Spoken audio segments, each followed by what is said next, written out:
Okay, so moving ahead with the chapter, income of the consumer. Now, when household income rises, consumer जो है वो और ज़्यादा चीज़ें खरीद सकता है, हाई क्वालिटी प्रोडक्ट्स खरीद सकता है. Rise in income generally makes people more confident, तो वो ज़्यादा परचेज करने लग जाते हैं. नेक्स्ट चीज़ है taste and preference of the buyer. Every consumer has a specific taste and preferences. जैसे कि शिवली लाइक्स मैंगोज, और वो मैंगोज की जगह ऑरेंजेस तो नहीं खरीदेगी. अगर ऑरेंजेस सस्ते होंगे तो भी वो मैंगोज ही खरीदेगी. Demand also depends on the size and composition of Nations population. India जो है वो बहुत ही ज़्यादा पॉपुलेटेड कंट्री है, और पॉपुलेशन कंपोजिशन भी डिमांड और सर्विसेज को शेप करती है. मोर चिल्ड्रन इंडिकेट के ज़्यादा स्पोर्ट्स शूज, अगर किसी के ज़्यादा फैमिली में ज़्यादा बच्चे हैं तो वो स्पोर्ट्स शूज़ ज़्यादा खरीदेंगे. अगर वर्किंग एडल्ट ज़्यादा हैं तो फॉर्मल शूज़ खरीदेंगे.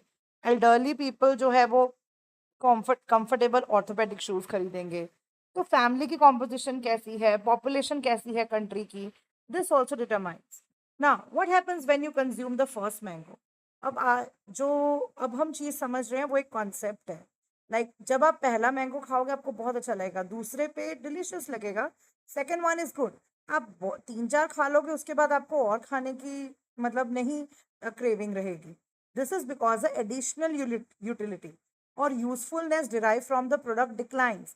यानी कि अगर आप बार बार एक ही टाइप की चीज़ को खरीदते रहोगे तो उसकी फिर उसके बाद उतनी यूजफुलनेस या उतनी क्रेविंग नहीं रहती. इसको हम बोलते हैं डिमिनिशिंग मार्जिनल यूटिलिटी. फिर है सीजनैलिटी. जो डिमांड है वो सीजनैलिटी पे भी बहुत डिपेंड करती है. बुक शॉप्स जो हैं वो एकेडमिक सेशन के स्टार्टिंग में क्राउडेड होते हैं.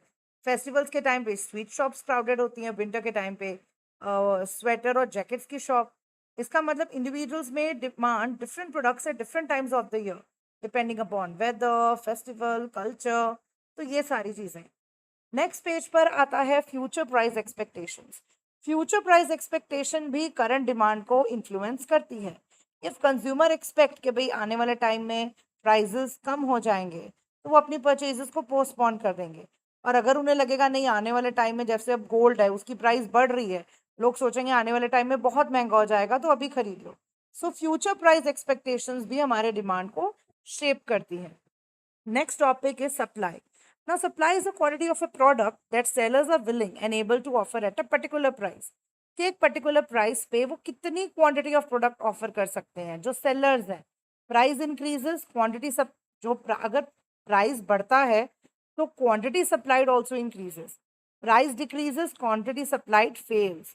This is because higher price increase is profitability. ज़्यादा प्राइस होगा तो ज़्यादा प्रॉफिट आएगा, तो उसकी प्रोडक्शन भी बड़ी कर देते हैं. इंडिविजुअल जैसे कि यहाँ पर देखो, प्राइस ऑफ मैंगो ₹50, 1 kg ₹50 का, 2 kg 100 के, 3 kg 150 के. तो यहाँ पर हम जो कर्व देख रहे हैं ये है सप्लाई कर्व. एक्स एक्सिस पे क्वांटिटी ऑफ मैंगोज है और यहाँ पर ये अपवर्ड स्लोप है. आप देखो ध्यान से, अपवर्ड स्लोप है. जो हमने पिछला कर्व देखा था, जो हमने यहाँ पर देखा था ये वाला कर्व, ये डाउनवर्ड स्लोप था मार्केट डिमांड कर्व का, और यहाँ वो इन्वर्सली प्रोपोर्शनल था. यहाँ पर ये डायरेक्टली प्रोपोर्शनल है. As we can very clearly see that supply बढ़ती है, मतलब जैसे प्राइस बढ़ता है तो सप्लाई भी बढ़ती है. और next page, now page number 201. As the start of mango season supply कम होती है, मेकिंग मैंगोज कॉस्टली. पर मिड सीजन में जब बहुत मैंगो पकने लग जाते हैं, ऐसा मार्केट फ्लडेड हो जाता है, तो prices fall, supply increases. This shows how price depend on the interaction between demand and supply. Market supply is a sum of individual supplies. For example, when mango prices are 50 kg, a seller supplies one, मतलब जैसे जब 50 kg है तो seller ए जो है वो seller supplies 1 kg. 1 kg पे 50 rupees, 3 kg seller B 50 rupees में बेच रहा है, सेलर सी 2 kg 50 रुपीज़ में बेच रहा है. राइट. तो आपका मार्केट सप्लाई क्या है पर केजी? पूरा 6 रुपीज़. 3 + 2 + 1. तो ये जो है ये ओवरऑल मार्केट सप्लाई कर्व की वैल्यूज है. और ये इंडिविजुअल सप्लाई, जैसे सेलर ए, सेलर बी, सेलर सी का सप्लाई कर्व बनाओ, तो यहाँ पर सेलर ए का सप्लाई कर्व है. As you can very well see, 1 kg पे 50 रुपीज़, 1 kg पे 50 रुपीज़. 2 kg पे 100 रुपीज़, 3 kg पे 150 रुपीज़। और ये जो कर्व है ये ओवरऑल ABC तीनों का सप्लाई कर्व है। यहाँ पर 50, 100 और ₹150 कॉस्ट तो सेम ही रही, बट यहाँ पर हम जो टोटल वैल्यूज निकाल रहे हैं हम उसको लोकेट करेंगे ग्राफ पे। तो ये है हमारा market supply. On the next page ये सारे फैक्टर्स अब हमने देख लिए। अब कुछ और भी फैक्टर्स हैं जो सप्लाई को इफेक्ट करते हैं। वो है price related goods. Suppose a farmer faces two choices. अगर वीट के प्राइसेस लो हैं और चिकपी के प्राइसेस हाई हैं तो वो चिकपीस ग्रो करेगा, उसको लगेगा ज़्यादा पैसे आएंगे। नेक्स्ट है number of sellers in the market.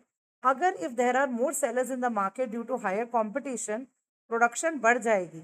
Market supply of the product would exceed the demand, मतलब प्रोडक्शन इतनी बढ़ जाएगी कि डिमांड से ज़्यादा प्रोड्यूस हो रहा है। डिमांड से ज़्यादा प्रोड्यूस हो रहा है मतलब चीज़ें सस्ती हो जाएंगी, प्राइजेस वुड फॉल, प्रॉफिट भी कम हो जाएगा। फिर नेक्स्ट है technology. Improvement in technology reduces the cost of production. अच्छी बड़ी मशीनें लगाने से कम का कॉस्ट में आप ज़्यादा चीज़ें प्रोड्यूस कर सकते हो, तो उस प्रोडक्ट की ओवरऑल प्राइस या कॉस्ट जो है वो घट जाएगी, आपको ज़्यादा प्रॉफिट मिलेगा। अगर हम इम्प्रूव टेक्निक्स यूज़ करें, ड्रिप इरिगेशन की, वेदर सेंसर्स यूज़ करें, क्रॉप प्रोडक्शन बढ़ जाएगी जिसकी वजह से सप्लाई बढ़ेगी। कोल्ड स्टोरेज फैसिलिटीज़ अपनाएं ट्रांसपोर्टेशन के वक्त तो पेरिशेबल गुड्स खराब नहीं होंगे। तो ये सारी चीज़ें भी डेफिनेटली इफेक्ट करती हैं सप्लाई को। नेक्स्ट है हमारा फ्यूचर एक्सपेक्टेशन। इफ प्रोड्यूसर्स और सप्लायर्स एक्सपेक्ट अ बूम, कि भाई आने वाले दिनों में तो इन गुड्स की डिमांड बहुत बढ़ जाने वाली है, they will produce more and supply will rise. और अगर प्रोड्यूसर को लगता है कि आने वाले दिनों में डिमांड कम हो जाएगी तो वो प्रोडक्शन कम कर देते हैं। नेक्स्ट हमारा टॉपिक है market equilibrium. Market equilibrium is the point where supply of goods and services equals demand, meaning there is no excess, मतलब जितनी डिमांड है उतनी ही सप्लाई है। पर ऐसा बहुत कम, मतलब ऐसा नहीं हो सकता। मार्केट हमेशा मार्केट हमारी डायनामिक रहती है। कभी कोई एक चीज़ बढ़ रही है, कभी कोई एक चीज़ घट रही है। ये मतलब एक सिचुएशन है जिसको हम इक्विलिब्रियम को इमेजिन कर सकते हैं। Every market involves negotiation between buyers are what buyers are willing to buy and what sellers are willing to accept. Thus, prices are determined by the interaction between demand and supply. Suppose करो कि quantity demanded of mangoes in KG, जैसे 38 kg mangoes 40 rupees के, और वहाँ पर 6 kg mangoes 40 rupees के। तो यहाँ पर हमने ये देखा कि एक्सेस डिमांड है, डिमांड ज़्यादा है। यहाँ पर हमने देखा कि क्वांटिटी डिमांड जब 12 kg तो भी 100 रुपये, और 12 मतलब दोनों केसेस में ही क्वांटिटी जो है वो सेम है और प्राइस भी स्टेबल रहा, सप्लाई भी स्टेबल रही। तो quantity of supply is equal to quantity of demand, this is market equilibrium.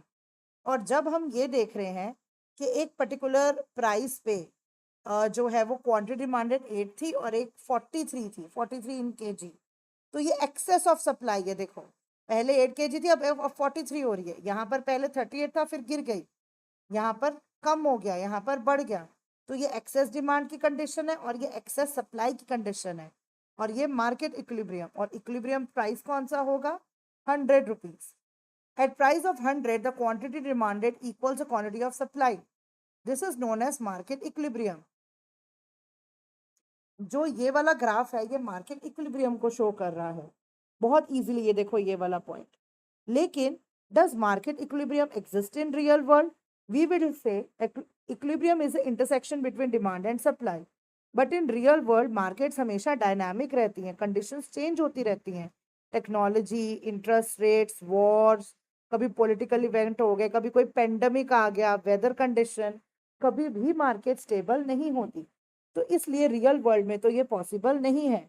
जैसे कि इन्होंने एग्जाम्पल दिया पेंडेमिक का, कोविड-19 में फेस मास्क की डिमांड जो है वो बहुत ज़्यादा बढ़ गई थी, supply could not catch up immediately and price of mask के प्राइसेस बहुत बढ़ गए। ओवर टाइम सप्लायर्स ने एडजस्ट किया कि भाई उन्होंने ज़्यादा प्रोड्यूस करने लग गया, ज़्यादा प्रोड्यूस करने लग गए सारे सप्लायर्स, तो फिर जाके प्राइस कम हुए।